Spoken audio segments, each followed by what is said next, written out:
Hermanos y hermanas, qué gusto es saludarles. Es día domingo 10 de marzo y estoy aquí para compartir otro estudio más de la lección de la escuela sabática basada en el libro de Hebreos. Ya estamos prácticamente por terminar este folleto de la lección de escuela sabática. De paso, ya tengo el PDF para írselos anunciando de la nueva lección. Vamos a dejar a Pablo, ese teólogo que nos ha tenido por bastante rato inmerso en sus temas. Y vamos a pasar ahora al apóstol Pedro. Estudiaremos las cartas del apóstol Pedro. Y prepárense porque después de unas 2 lecciones que faltan, bueno, estamos en la 11, falta la 12 y la 13, nos introduciremos a las enseñanzas del apóstol Pedro que nos ha dejado en sus cartas. Este día estoy, como ustedes pueden ver, sin el hermano Ángelo, debido a que él está atendiendo otro compromiso. Pero espero en los próximos días volver a juntarme con él. Aquí está conmigo el Señor, está conmigo también el Espíritu Santo, y me he puesto en sus manos para compartirles el estudio de hoy, que trae por título Héroes de la Fe. Ese es el título para la semana. ¿Qué les parece si oramos antes de comenzar con el estudio? Amado Padre, en este momento nos disponemos a estudiar la Biblia, tu santa palabra, donde tú tienes para nosotros verdades fundamentales que nos ayudan para nuestro crecimiento. Hoy has querido que tratemos el tema de la fe. Y lo vamos a hacer analizando los retratos de unos héroes que las Escrituras nos presentan en el capítulo 11 de Hebreos. Te pedimos que para cada retrato en el cual hemos de quedarnos observando, haya, Señor, en nosotros un mensaje que aplicar en la vida.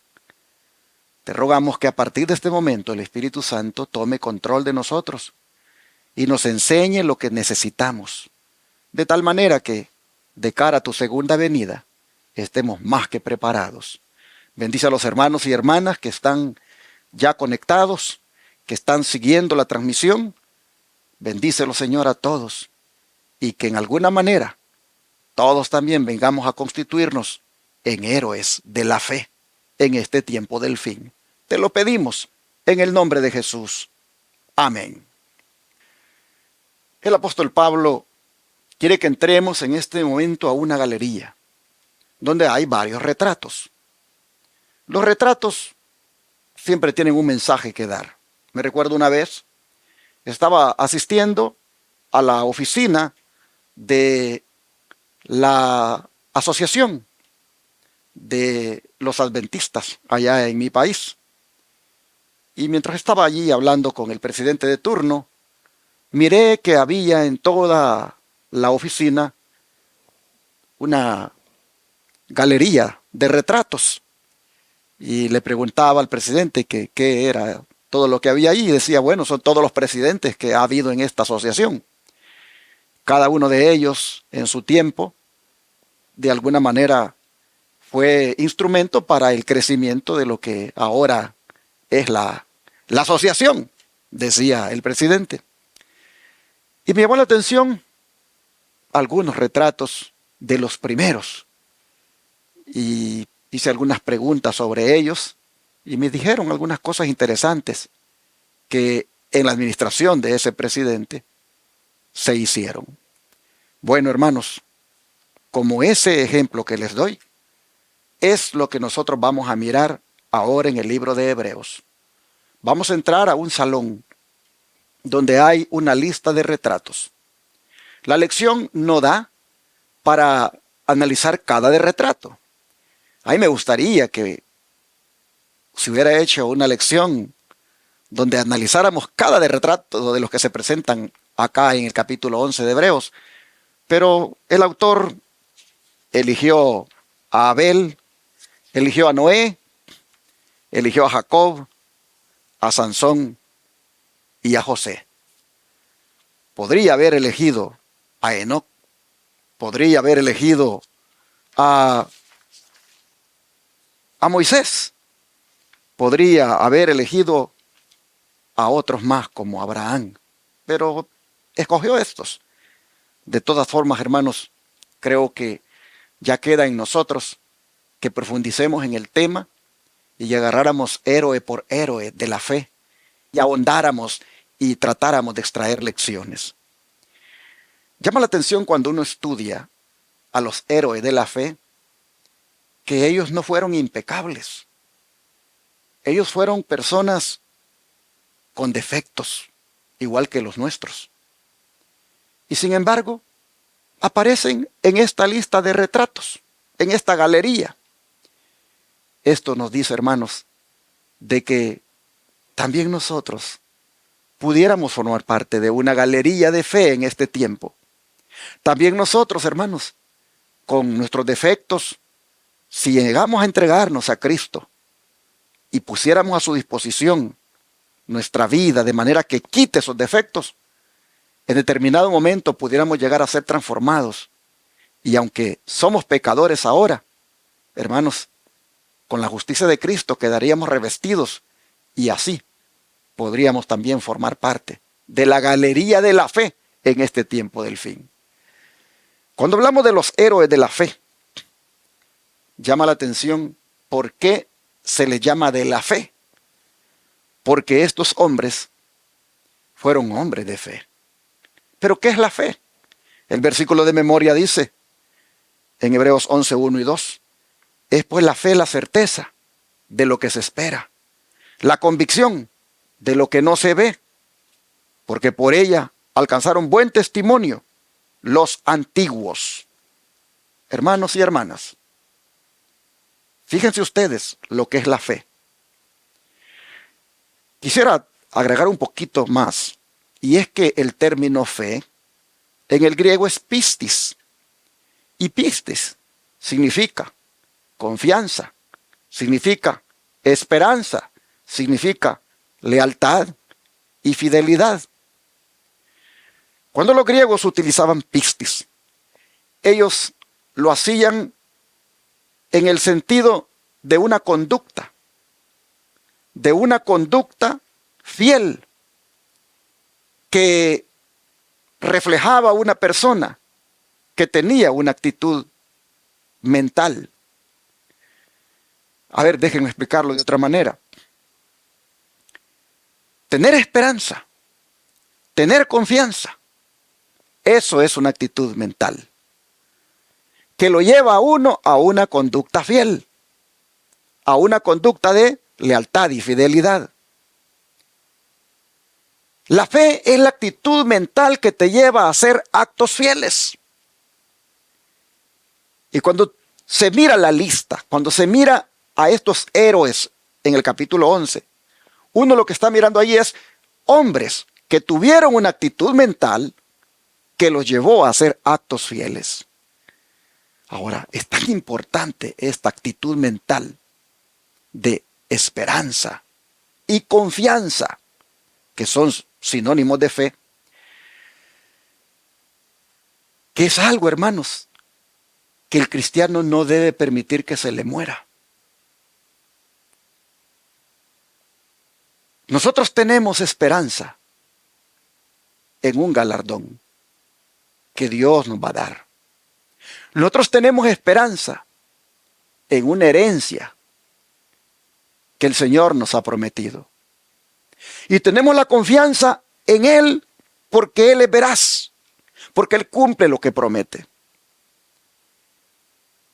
Ahora bien, el tiempo ha pasado. Y es posible que algunos hayan perdido ya esa esperanza. Es posible que a algunos se les murió la fe. Se les murió la esperanza y la confianza en aquel que ha prometido. Y ahora, tristemente, han naufragado en su fe. Hermanos, una cosa que la Biblia nos dice es que no perdamos la esperanza que tiene grande galardón. Es que no perdamos la confianza en aquel que ha prometido. Y que por esa fe Por esa esperanza y confianza, hagamos actos fieles. Yo no sé, hermanos y hermanas, cómo está tu fe en este momento. Si siempre la mantienes alta, fuerte, firme, o ahí andas que se te ha debilitado y estás a punto de que naufrague.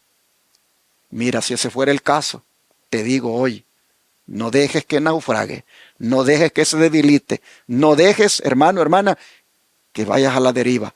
Como un ancla,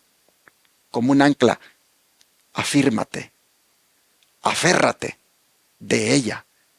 Porque Jesús preguntó, cuando el Hijo del Hombre venga, dijo, ¿hallará fe en la tierra?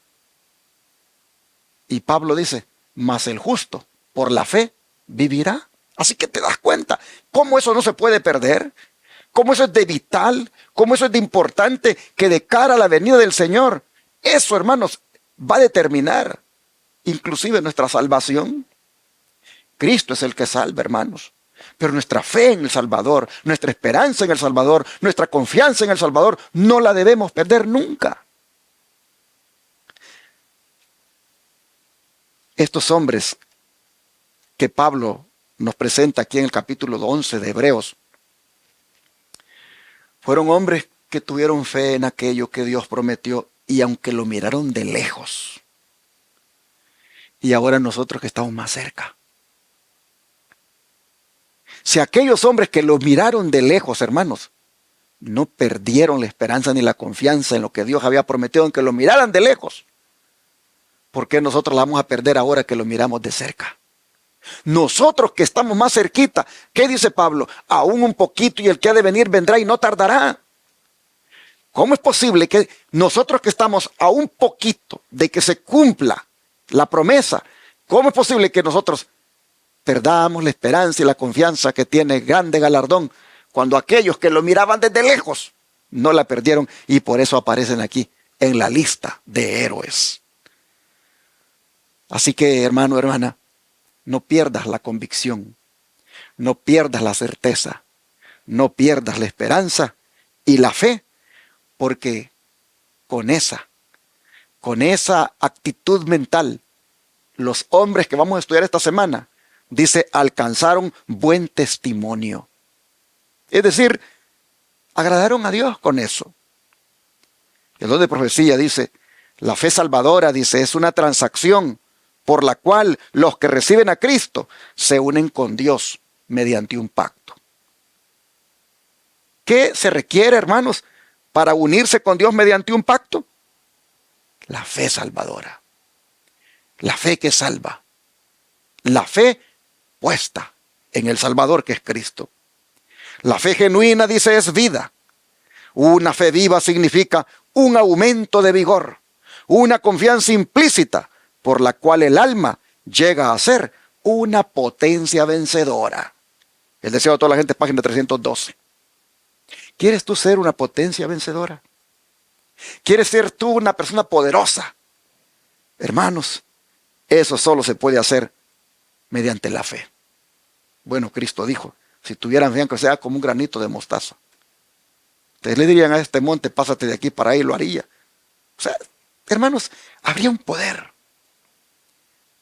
Dice que esto no solamente aumentaría el vigor, sino que también nos haría una potencia vencedora. Por eso es importante que nos vayamos mentalizando de que tenemos que ser, en el caso de los hombres, hombres de fe, en el caso de las mujeres, mujeres de fe. ¿Y quién fue el primer hombre en la Biblia, hermanos? Que Pablo pone en la lista de los héroes de la fe. ¿Quién fue el primer hombre que en la galería de retratos aparece? Ni más ni menos que Abel. Abel es el primero que aparece. Miren, capítulo 11, versículo 4 de Hebreos. Por la fe Abel ofreció a Dios más excelente sacrificio que Caín, por lo cual alcanzó testimonio de que era justo, dando Dios testimonio de sus ofrendas, y muerto aún habla por ella. ¿Qué les parece, hermanos? Abel. ¿Por qué Abel es el primer héroe de la fe? ¿Por qué él es el primer retrato que pone Pablo? Porque ese fue el primer hombre que fue justificado por la fe. Ese fue el primer hombre que le creyó a Dios. Ese fue el primer hombre que puso la confianza en el Salvador, que es Cristo Jesús. Ese fue el hombre que puso su fe en la sangre de Cristo. Porque al venir y ofrecer sacrificio, trajo al sustituto. Trajo al símbolo de aquel gran sustituto que sería Cristo. Trajo ese animalito inocente sobre quien cargó o trasladó toda su culpa. Y allí lo sacrificó y lo ofreció a Dios en sustitución de él. Por eso, hermanos, es que dice Pablo que él fue justo y dio testimonio de que era justo. Alcanzó, hermanos, la justicia de Cristo. El don de profecía dice: Abel comprendía los grandes principios de la redención. Veía que era pecador y que el pecado y su pena de muerte se interponían entre su alma y la comunión con Dios. Trajo la víctima inmolada, la vida sacrificada, y así reconoció las demandas de la ley que había sido quebrantada. En la sangre derramada, contempló el futuro sacrificio, a Cristo muriendo en la cruz del Calvario. Y al confiar en la expiación que iba a realizarse allí, obtuvo testimonio de que era justo y de que su ofrenda había sido aceptada. Así lo dice el don de profecía en Patriarcas y Profetas, página 59.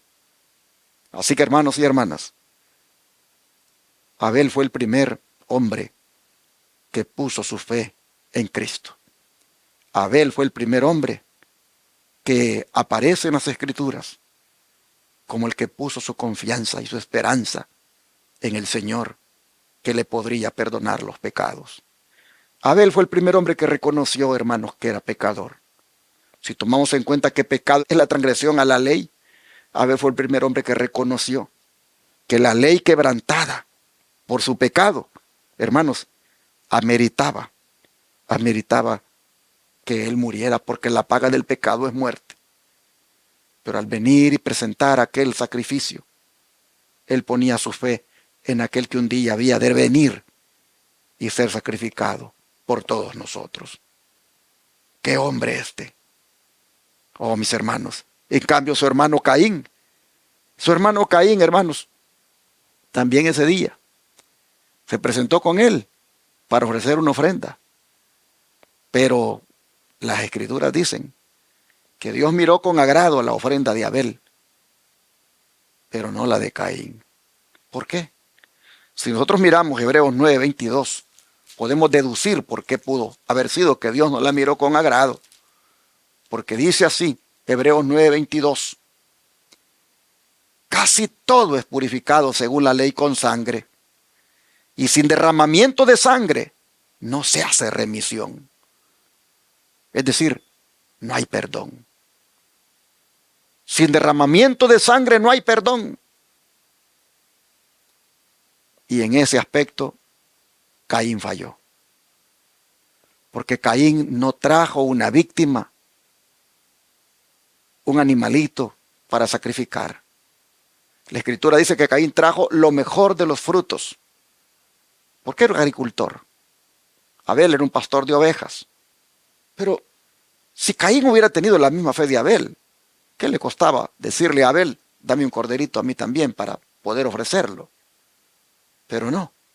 Él le dio a Dios lo que él quería. Eso lo hizo diferente a Abel. Abel le dio a Dios lo que Dios pedía. Hay dos tipos de cristianos hoy en día. Unos que le dan a Dios lo que él pide y otros que le dan a Dios lo que ellos quieren. En esto del día de reposo, que siempre aprovecho para tratar de llevar a la mente de las personas, televidentes, radioyentes, a lo que es la verdad, nosotros podemos ver que existen ahora los cainitas y los abelitas. ¿Por qué? Porque los que son, digámoslo así, como Abel, le dan a Dios lo que él pide. Dios pide el sábado. Y como Abel le dan a Dios ese día porque Dios lo pide. En cambio los otros, como Caín, le dan a Dios lo que ellos quieren. Y le dan el domingo, aunque Dios no haya pedido ese día. Otros le dan el día que les dan permiso en el trabajo. Pero, ¿qué del día que Dios pide, hermanos? Es el sábado. ¿Por qué no le dan a Dios el día que Dios pide? Así, el espíritu de Caín y el de Abel se sigue manifestando. Oh, pero Caín, al no ofrecer una víctima inocente, ¿qué demostró Caín? Que no tenía fe en Jesús, que no tenía fe en su sangre, que no tenía ni siquiera esa aceptación de culpa, porque no admitía que era pecador. Si solo hay perdón, hermanos, cuando la sangre se derrama, y si no hay remisión sin derramamiento de sangre, es decir, si no hay perdón. Caín al hacer esto, hermanos, de no ofrecer una víctima inocente, de no ofrecer un corderito, de no traer un animalito para presentarlo a Dios, demostró que él no necesitaba perdón. Llama la atención que diga, y casi todo es purificado según la ley con sangre. Y cuando él menciona el casi todo, es porque en el santuario, en los servicios que se hacían, algunas cosas eran purificadas con agua y otras con fuego. Pero en su gran mayoría, casi todo era purificado con sangre, porque solamente, hermanos, así podía haber perdón, pues esa sangre era símbolo de la sangre de Cristo. Es donde profecía dice, Abel eligió la fe y la obediencia. Caín, en cambio, escogió la incredulidad y la rebelión. Todo dependió de esa elección. ¿Por qué Caín escogió la incredulidad y la rebelión? Porque no tuvo fe en Cristo, porque no creyó en el sacrificio de Cristo, porque no creyó en la sangre de Cristo que un día sería derramada, no creyó en un Salvador que es Cristo el Señor. Y aunque había sido ya enseñado por sus padres, por Adán, lo que Dios requería cuando se trataba de reconocer el pecado, él de una manera rebelde dijo, yo le voy a dar lo que yo tengo, lo que yo he hecho con mis manos y lo que he producido. Así que está estos frutos de la tierra. Pero no es eso lo que Dios quería que el hombre pusiera frente a Dios como algo en lo cual reflejara su fe. Dios quería lo que Abel le presentó, una víctima inocente, símbolo del Cordero de Dios que quita el pecado del mundo. Sigue diciendo, Caín y Abel representan dos clases de personas que existirán en el mundo hasta el fin del tiempo, lo que les decía. Una clase se acoge al sacrificio indicado, la otra se aventura a depender de sus propios méritos. El sacrificio de estos no posee la virtud de la divina intervención y por lo tanto no puede llevar al hombre al favor de Dios. Solo por los méritos de Jesús son perdonadas nuestras transgresiones. Así, hermanos y hermanas, queda presentado ante nosotros el primer retrato digno de imitar, como es el de Abel, como el hombre de fe, como el hombre que creyó que Cristo le podía perdonar sus pecados, como el hombre que confió en los méritos de Cristo, como el hombre que puso su confianza en la sangre de Cristo, como el hombre que tuvo la esperanza en que la sangre de Cristo le podía perdonar. Por eso fue justificado por la fe y por eso es el hombre al cual todos debemos imitar. Oh, yo no sé, hermanos y hermanas, si ustedes han pecado, si ustedes le han fallado a Dios. Yo no sé, hermanos y hermanas, si alguno de ustedes, por alguna razón, ha cometido una falta y ha quebrantado la ley. No sé, hermano, hermana, si en este momento usted siente vergüenza delante de Dios. No sé, hermano, hermana, si usted ha hecho algo indebido, que sabe que eso delante de Dios es un pecado. Yo quiero decirle que hay esperanza para usted. Si como Abel, hoy deposita su confianza en Jesús como su Salvador. Si como Abel hoy pone usted su esperanza en Cristo y se aferra del gran sacrificio que Cristo hizo por usted, y en esa sangre derramada usted cree que Cristo le puede perdonar, el perdón de su pecado, Jesús se lo otorga ahora. Solo venga Jesús. Solo dígale: Señor, yo no traigo ante ti un cordero, porque tú eres mi cordero. Yo no traigo ante ti un sustituto en la figura de un animal, porque tú eres mi sustituto. Yo creo en tu sangre derramada. Yo creo en tu gran sacrificio. Y yo reconozco mi pecado. Y me aferro de ti. Y te ruego me perdones. Y le aseguro, hermano, hermana, que el Señor lo perdona ahora. Venga Jesús. Deposite su fe en Él. Afírmese en Él. Crea en Él. Y manténgase así, para que como Abel, usted sea uno de los héroes de la fe en este tiempo. Yo quiero orar por usted para que el Señor le ayude a hacerlo, porque esto es vital, esto es indispensable. ¿Qué le parece si se une conmigo para orar? Padre nuestro, así en este día, qué gusto nos da mirar que un hombre como Abel nos enseña la manera de cómo podemos alcanzar el perdón de nuestros pecados. Qué gusto nos da, Señor, mirar que un hombre como ese siervo nos dice en quién debemos poner nuestra esperanza y confianza. Oh Señor, si Abel fue justificado por la fe que puso en ti, si Abel alcanzó el perdón porque depositó su fe en la sangre que un día sería derramada, así también nosotros queremos hacerlo hoy. Y por eso, Padre, te rogamos que en la sangre de Cristo, en la sangre, oh Señor, que tú derramaste, nos laves y nos limpies de todo pecado. Tú eres nuestro sacrificio, oh Señor, y te agradecemos por tan grande sacrificio. Te agradecemos por esa sangre bendita que fue derramada por nosotros. Oh Padre, ayúdanos a aferrarnos siempre con la fe que debemos tener en esa sangre preciosa. Y Padre, te rogamos que en esa sangre nos laves y nos limpies ahora, y que no perdamos nunca nuestra fe en ti. Te lo pedimos, que así sea. Y ayuda a aquel, Señor, ayuda a aquel que está luchando con algún mal hábito, con algún pecado acariciado. Ayuda a aquel, Señor, que en alguna manera hasta ha abandonado la fe y anda allí perdido, haciendo lo malo. Señor, te ruego que lo ayudes, para que si estoy oyendo este mensaje, sienta la necesidad de venir como Abel a apropiarse de los méritos de tu gran sacrificio y alcance hoy el perdón. Ayúdalo, Señor. Te lo pedimos en el nombre de Jesús. Amén.